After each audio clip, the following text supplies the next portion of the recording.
श्रीमद् भगवद गीता एक धार्मिक ग्रंथ है जिसके माध्यम से भगवान श्री कृष्ण ने मनुष्य जाति के बीच अपने ज्ञान को उतारा है। श्रीमद् भगवद गीता में लिखे गए ज्ञान को अगर कोई भी मनुष्य अच्छे से समझ लेता है, वो जीवन में अवश्य ही सफलता को प्राप्त करता है। अगर कोई मनुष्य इस ज्ञान को अपने जीवन में आत्मसात कर लेता है तो अपने जीवन के हर एक उलझनों को सुलझाने में सफल रहता है। वैसे तो गीता के सभी विचार अमूल्य हैं।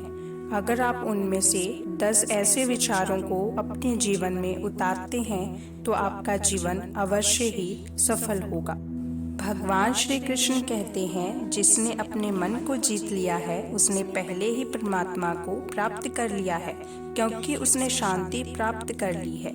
ऐसे मनुष्य के लिए सुख दुख, गर्मी सर्दी और मान अपमान एक समान हो जाते हैं। जो दान कर्तव्य समझकर बिना किसी संकोच के किसी जरूरतमंद को दिया जाए तो वह सात्विक माना जाता है। ईश्वर, ब्राह्मणों, गुरु, माता पिता जैसे गुरुजनों की पूजा करना तथा पवित्रता, ब्रह्मचर्य, सरलता और अहिंसा ही शारीरिक तपस्या है। भगवान कृष्ण कहते हैं, हे अर्जुन, जो बहुत खाता है या कम खाता है, जो ज्यादा सोता है अथवा बहुत ही कम सोता है, वह कभी भी योगी नहीं बन सकता अथवा सफलता को प्राप्त नहीं कर सकता।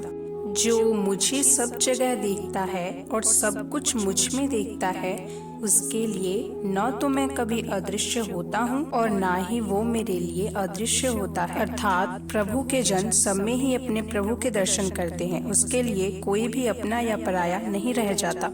जो मनुष्य न तो कर्मफल की इच्छा करता है और न ही कर्म फलों से घृणा करता है, वह सन्यासी जाना जाता है। फल की लालसा छोड़कर कर्म करने वाला मनुष्य ही अपने जीवन को सफल बना पाता है। जिस प्रकार मनुष्य पुराने कपड़ों को त्याग कर नए कपड़े धारण करता है, उसी प्रकार आत्मा पुराने और व्यर्थ शरीरों को त्याग के नया शरीर धारण करती है। हे अर्जुन, तुम्हारे और मेरे अनेक जन्म हो चुके हैं। मुझे तो वो सब याद है, लेकिन तुम्हें नहीं। जीवन न तो भविष्य में है न अतीत में, जीवन तो वर्तमान क्षण में ही है। इसलिए हमें न तो अतीत के बारे सोचकर पश्चाताप करना चाहिए और न ही भविष्य के लिए उत्सुक होना चाहिए। भगवान श्री कृष्ण कहते हैं, मैं हर जीव के हृदय में परमात्मा स्वरूप में स्थित हूँ। जैसे ही कोई किसी देवता की पूजा करने की इच्छा करता है, मैं उसकी श्रद्धा को उसी देवता में स्थिर कर देता हूँ ताकि वह उसी विशेष देवता की भक्ति कर सके।